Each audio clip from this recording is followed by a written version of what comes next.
Hi, I'm Katie Gruhl. I'm one of the nurse practitioners here at Pediatrics West, and I'm going to talk to you about how to use an inhaler and a spacer, both for an older child and for a younger child.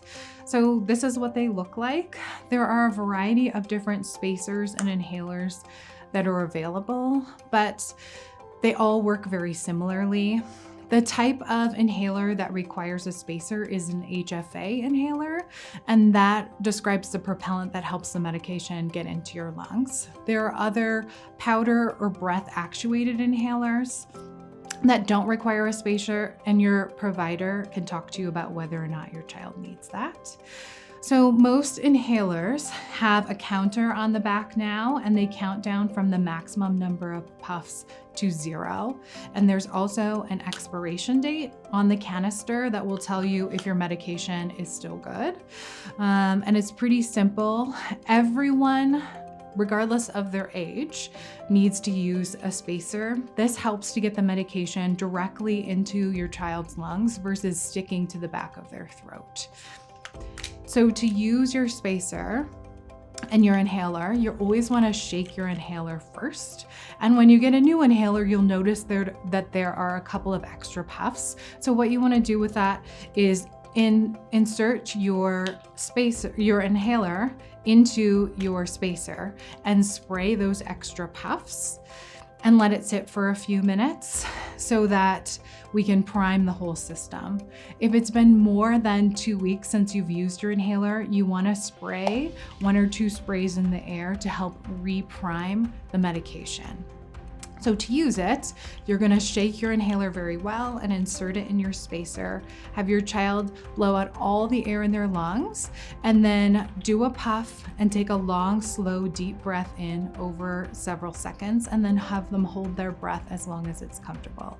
And then you're gonna wait a minute and do your second puff. It's really important to wait between puffs. This helps for that first dose of medication to get into the lungs, open them up so that that second dose can be more effective. So it looks like this. I'm gonna shake it up, insert it into my spacer.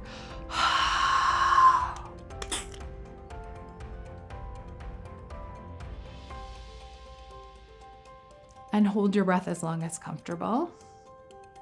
If you breathe in too quickly, the spacer will make a noise, and that's how you know you're not doing it quite right. So that's an indication to have your child slow down when they're breathing in.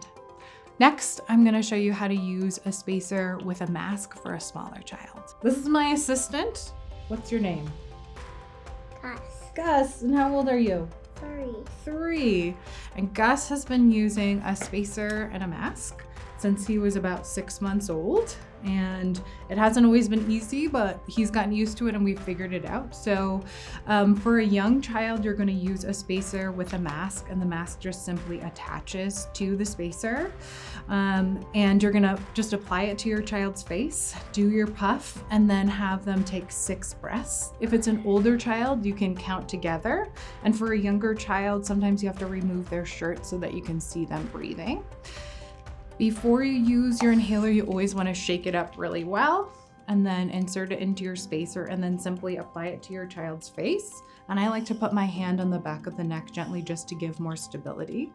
And then it looks like this. So we're going to put it on his face, do a spray, and then we're going to do 6 breaths.